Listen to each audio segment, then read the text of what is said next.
Herkese merhaba. Bu bölümü özellikle ayrı yapmak istedim. Çünkü bu bölüm tam anlamıyla benim bölümüm diyebileceğim bir şey. Mısır'da hangi turlara katılalım dediğinde Yeşim, hepsini istediğin gibi ayarla ama Sina Dağı turunu istiyorum diye özellikle söyledim. Bu bölümde macera var, dağ tırmanışı var, tarihi var, inanç yolculuğu var. Var da var. Bilgiler vereceğim bu tur nedir, ne değildir, nasıl gidiyoruz diye. İşte dağla ilgili bir şeyler mutlaka dilim döndüğünce kendim bildiğimce anlatmaya çalışırım. Seni bu şeyde geri plana bırakıyoruz. Evet. Uykusu var. Yoruldu. Şimdi niye akşam 8'de gidiyoruz? Çünkü uzun bir yol var. Muhtemelen gece saat 12.30 belki 1 gibi Sina Dağı'nın arabayla gidilebilecek son noktasında olmayı planlıyoruz.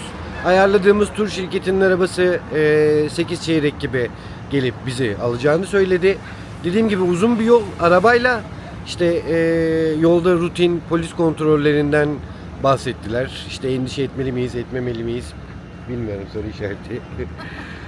Çünkü daha anlatacağım diyorum ama daha yakın birkaç sene öncesine kadar İştin kontrolünde kalmış. İşte ondan daha önce savaşlar sebebiyle İsrail'in elindeymiş gibi daha çok hikayesi var. Bahsedeceğim bunlardan. Şu an saat 8.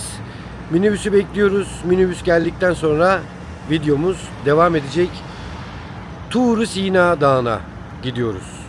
Hazreti Musa'nın peygamberlik aldığı dağ. Küçük bir transfer aracıyla ilk başta tura katılan herkes otellerinden topladılar.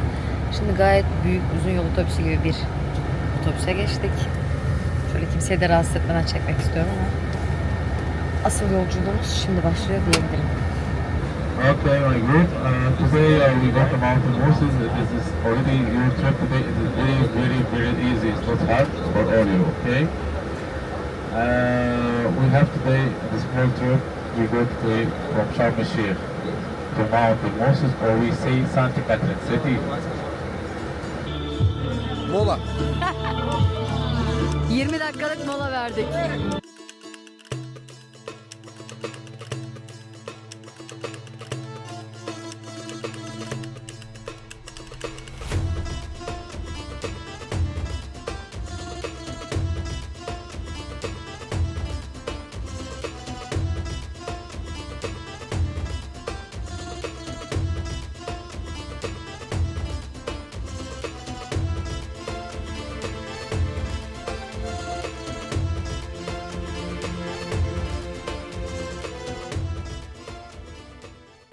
Saatimiz, hemen önce saati söyleyeyim, 1.59.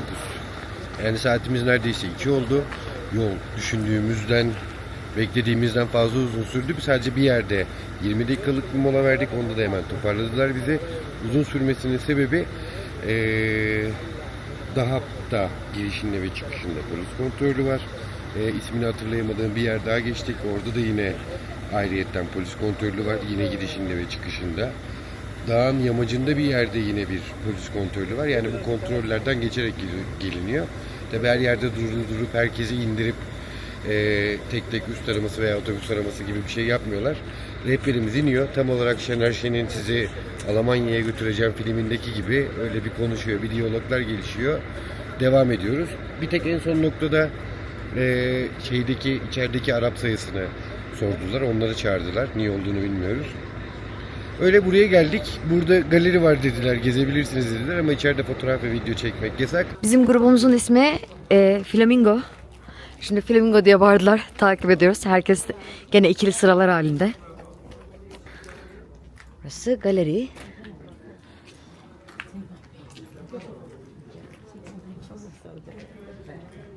Galeri dediği de aslında İkonların satış yeri. İkonlar satıyorlar. İşte hediyelik bir şeyler satıyorlar. İkonlar satıyorlar. Haçlar satıyorlar. Kolyeler var. Böyle hediyelik eşyalar var. Küçük minik bir geldim gördüm aldım paketi yapmışlar. 25 dolar. En ucuzu. En ucuzu. Bir şey alamadık. Böyle dağa çıkacaklar var. Hiç dağa çıkmayacak olup sadece katedrali görecek olanlar var. Onlar sabaha kadar burada otobüste uyuyacaklarmış. Daha da şuralarda bir yerde herhalde gideceğiz. Böyle değişik ama serin oldu mesela. Evet. Şortla gelen de var. Burada mont da satılıyor. Bu arada dışarıya koymuşlar. Tuvaletlerde paralı. 10 pound. 10'a içmiş. Yani 10 Mısır lirası. Turu aldığımız arkadaşımız sağ olsun bize demişti ki yanınıza uzun kollu kalın kıyafetler alın. Şimdi montlarımız arabada. Hatta Tunç'unki gibi yanımıza puşiler de aldık. Bunlara sarılacağız. Montlarımızı giyeceğiz. Daha doğru çıkacağız. Orada biz gün doğumunu izleyeceğiz. Şimdi dağa çıkacağımız için Flamingo Grup grup liderimizi, tur rehberimizi takip ediyoruz. Kalın kalın giyindik. Son bir polis kontrol noktası Son var. bir polis kontrol noktası varmış.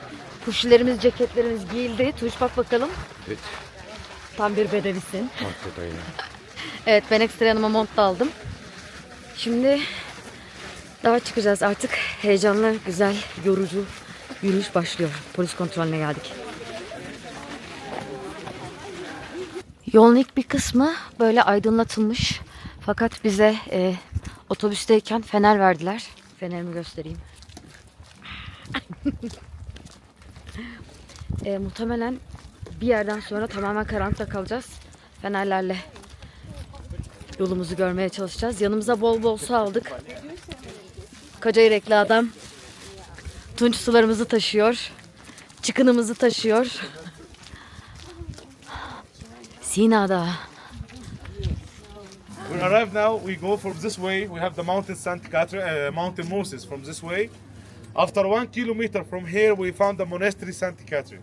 You are ready for we go to mountain. We have 11 point for rest, but we don't stop for all him. Just 6 or 5, and we have toilet also, but you can use just 5 or 4 point for toilet. Okay? Don't forget, you go to mountain, you pray. Okay? Anyone he tired and he can't walking for all the mountain and the top mountain. What happened? For him, he can stay in the rest. And my guide Bedouin, the Bedouin, he will back after he finishes sunrise. He will back for ticket you and back again to here. Grup liderimiz İbrahim ilk önce bir briefing verdi. Şimdi yola çıkıyoruz. Önde buralı yerel bir yetki var. Sabah. İsmi Sabah. Arkamızda da gene yerel bir yetkili olacak. Onun da adı Muhammed. Ahmet pardon. Herkes Muhammed olunca. Yani önde bir tur rehberi, hemen turun en arkasına bir tur rehberi daha var. Hey Flamingo. Herkes mermi gibi şu anda. Çok hızlı yürüyorlar değil mi? Gruba inancım tam. Önden gidiyorlardı. Hemen Hasan uyardı. Bir dakika dedi, ben buradayım. Öne geçti. Bakalım ne olacak? Yaşı yüksek yok. Genelde genç bir kitleyle gidiyoruz. Profesyoneller var, batonlarıyla gelmişler. Yine tek Türk biziz bu arada. Evet. Ruslar yoğunlukta. Ruslar var. İspanyollar var. Latinler var. Bu arada tur rehberimiz dedi ki dağ kutsal bir dağ. O yüzden 4 farklı noktada tuvalet noktası var. Daha pislemiyoruz dedi. Çünkü burası kutsal bir dağ.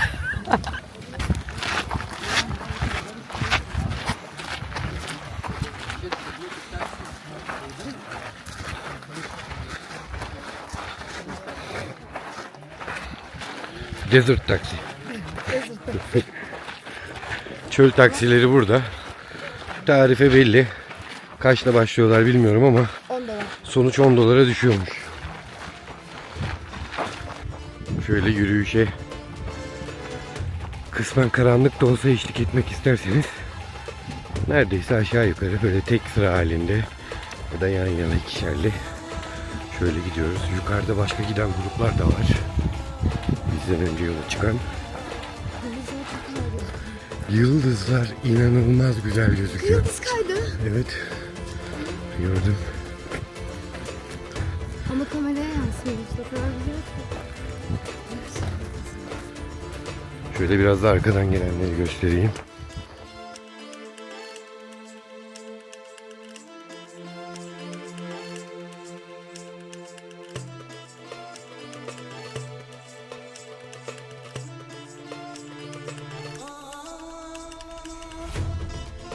Şu an gerçekten çok karanlık.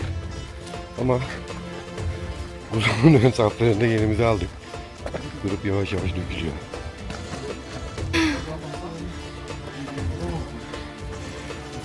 Sen nereden geldin buralara? Canım ne kadar güzelsin.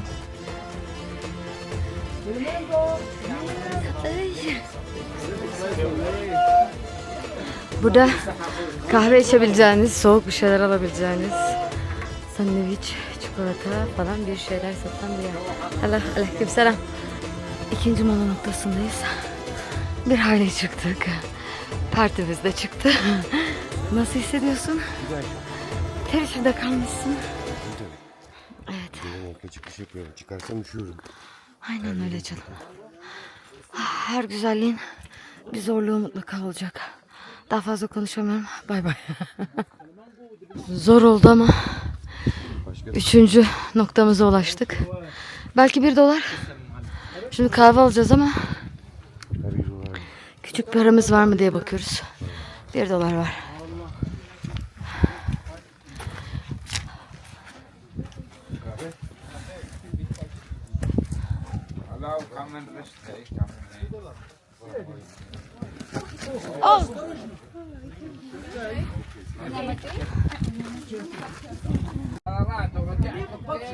Üçüncü bunun noktasında kahve içmeye karar verdik. Kahveye $2 diyor ısrarla. $1 attım önüne, bir tane ver dedim. Böyle yapıyor. You and me. Öyle yapıyor valla. Asansör bak bir şey anlatıyor. And anyway, we can stay like 1-2 minutes over here, and then we keep going 10 minutes because there is a bathroom by the second stop. İkinci durak noktasında tuvalet var diyor. Evet. Bu arada biz üçüncü bu böyle yerdeyiz. Şunu söyle. Bu arada Saçma falan üçüncü mola noktamızdayız. Evet. İlk ikisinde bir şey içmedik. Böyle bir mola verelim dedik. Abi doldurdu kahveyi böyle yapıyor. Strong.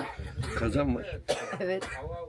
Elinde bir şey kahve. Böyle kapaktan yapıyor üstüne.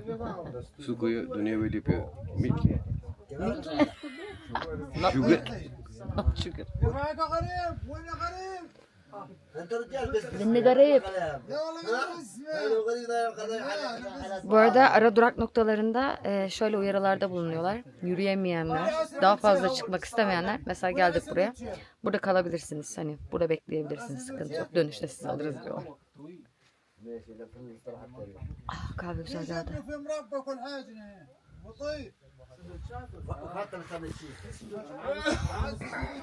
Suyun tadı bir garip. İnşallah hasta olmayacağız. İnşallah. Kaynamış su en azından da. Yani Galiba son mola noktasındayız. Nasıl bir terlemek. hem soğuk Evet. hem terliyorum. Evet. Ama soğuk da yani. Ve de son çıkışı çok hızlı yaptık. Zor. Ama zirveyi gördük. Yani Son yukarıda bir basamaklar yerde. kaldı. Evet. Zirveyi artık görebilir noktadayız. Burada köpekler çakallara benziyor. Her tarafta develer var. Her tarafta, yani şuralarda her yerde develer var. Çok sakin hayvanlar ama.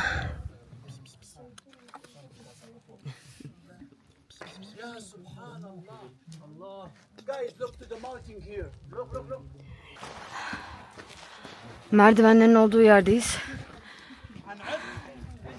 Artık burada isteseniz de develerden yardım alamıyorsunuz. Çünkü bu bölgeye çıkmıyor develer. 700 basamak çıkacağız. Zorlu bir tırmanış. Gün doğumuna yetiştik. ايه ده شويه Dila Dağı'nda da gün doğumu izlemedik demeyiz artık. Zirveye çıktık, evet, zirvedeyiz ama çok kalabalık. Gerçekten çok kalabalık. شابوره مسمناه. Gün birazdan arkamızda doğacak, çok az kaldı. Ekran parlak gözüküyor ama şu an hava daha Karanlık. böyle karanlık.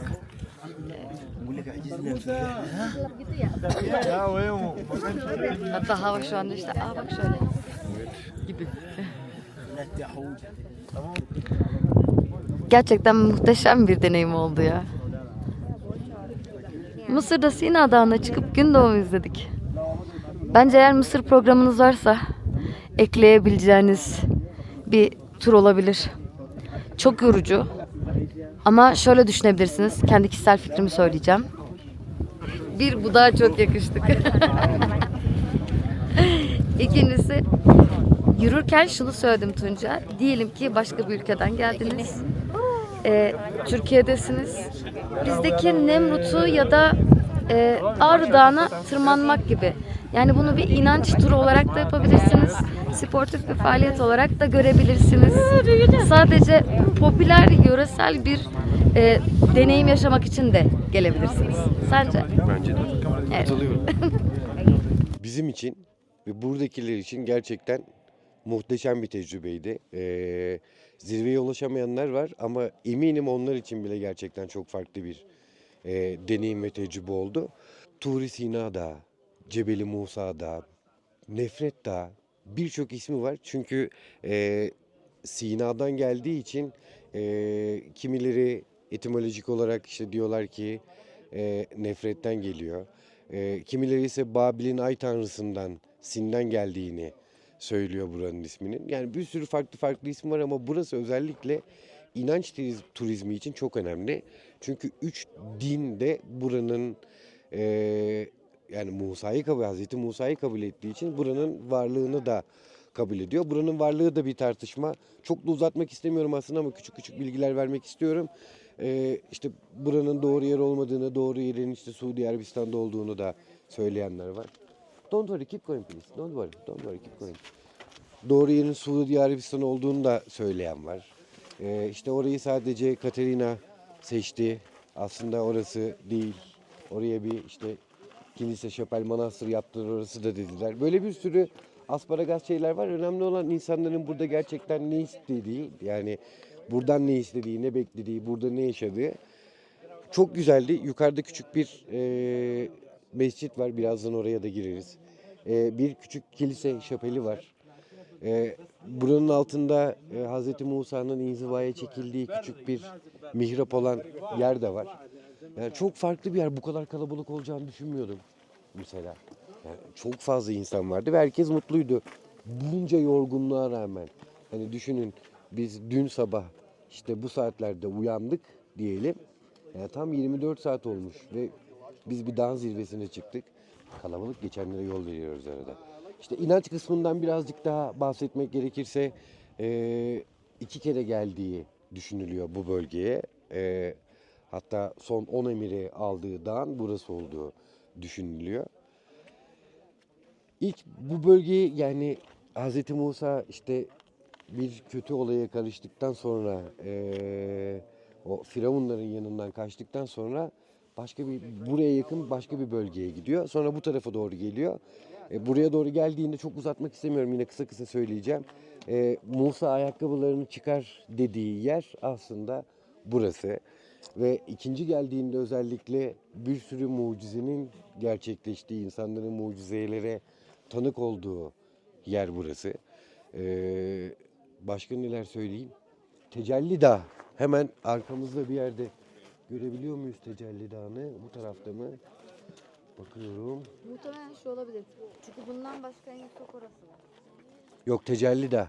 Yani Tecelli Dağı'da Hz. Musa yaratanına, Rahman'a, Rabbine diyor ki seni görmek istiyorum. O da diyor ki hani beni göremezsin. Bu öyle bir şey değil, hani senin kudretin buna yetmez gibi bir şeye getiriyor durumu. Ve dağa tecelli ettiğinde dağ zaten yanıyor ve o ışıkla, o heyecanla Hz. Musa hiçbir şey göremeden bayılıyor. Ama Hz. Musa ile birebir konuştuğu da burası.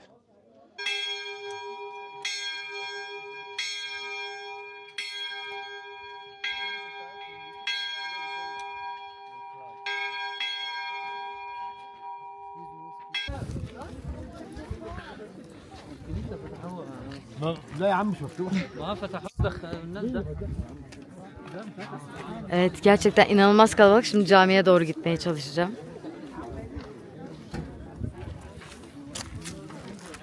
Şimdi burası cami. Bu arada çok güzel bir alan. Caminin hemen karşısında kilise var. Yani Tunç az önce söyledi ya, birçok din bu da kabul ediyor. Flamenco, biz gidiyoruz galiba. Bu arada size alanı da göstermek istiyorum. Merdivenleri gerçekten çıkmakta zor değil, inmekte. Şöyle.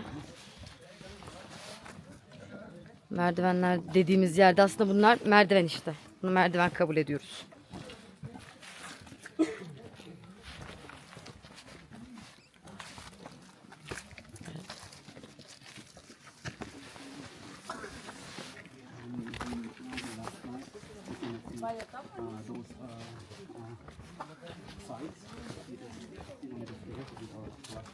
Çok dik bir iniş ama. Çok güzel. Çok güzel.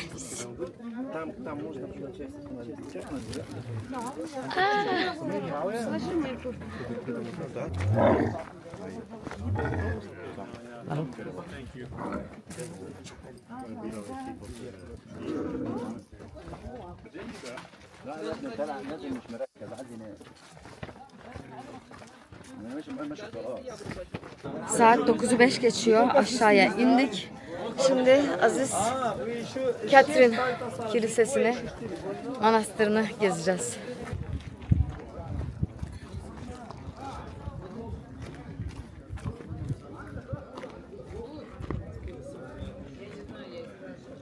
Aziz Catherine Kilisesi'ne buradan gireceğiz ama aslında şu arka taraftan orijinal girişi var, fakat orayı sadece rahipler kullanıyormuş.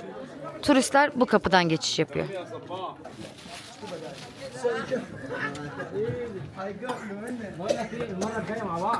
Dedicated in this place when he received the Ten Commandments of the God. Moses was promised them to spending 30 nights at the top of the mount. İlk olarak bizi bir kuyuya getirdiler. Musa'nın suyu bulmasından bahsettiler. Hatta Musa'nın bir ismi de varmış. Suyu bulduğu için, suyu gücü yettiği için işte şey diyorlarmış. Suyun oğlu, suyun işte koruyucusu, tanrısı gibi isimler de vermişler. Bunu anlattılar bize. Başka bir yere daha geldik.